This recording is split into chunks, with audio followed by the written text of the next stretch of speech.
Welcome to Packwood House, a Tudor gem tucked away in the Warwickshire countryside. Built in the 1500s and lovingly restored in the early 20th century, it's a place where centuries of stories sit quietly in the walls. Stepping inside, you're immediately wrapped in that soft Tudor atmosphere. Much of what you see today was shaped by the Ashe family, who lived here from the 17th century, and later by Graham Baron Ashe, who restored the house in the 1920s and 30s with incredible attention to detail.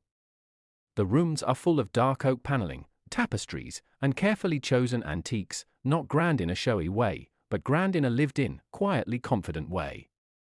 You can feel the age in the floorboards and see it in the way the light falls across the old beams. Just across from the main house is the old barn conversion, a bright, beautifully restored space that contrasts the darker Tudor interiors.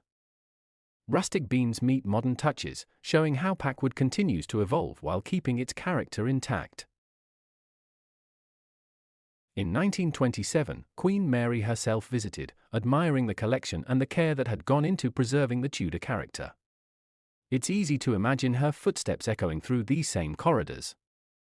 As you move from room to room, the atmosphere stays calm and reflective.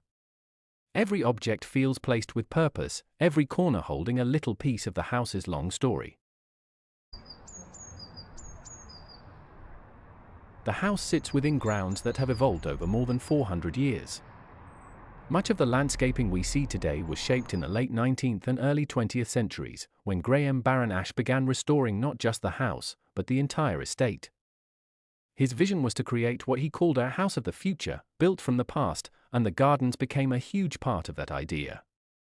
The formal areas closest to the house were laid out with a strong sense of symmetry and order, echoing the Tudor revival style that Ashe loved.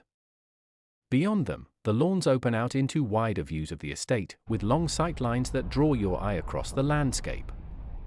Packwood's most famous feature is the yew garden, planted in the 1650s and later reshaped into its symbolic Sermon on the Mount design, a collection of over 100 ancient yews representing the apostles, the multitude, and the central figure of Christ.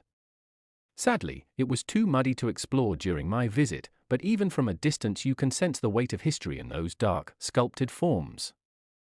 The estate has seen many lives pass through it, from the Featherstone family in the 1500s, to centuries of tenant farmers, to Ashe's careful restoration in the 1920s and 30s. And that's Packwood House, a place shaped by centuries of care, restoration, and quiet devotion. Whether you come for the Tudor interiors, the sculpted yews, or just the peace of the Warwickshire countryside, it's one of those places that stays with you long after you've left.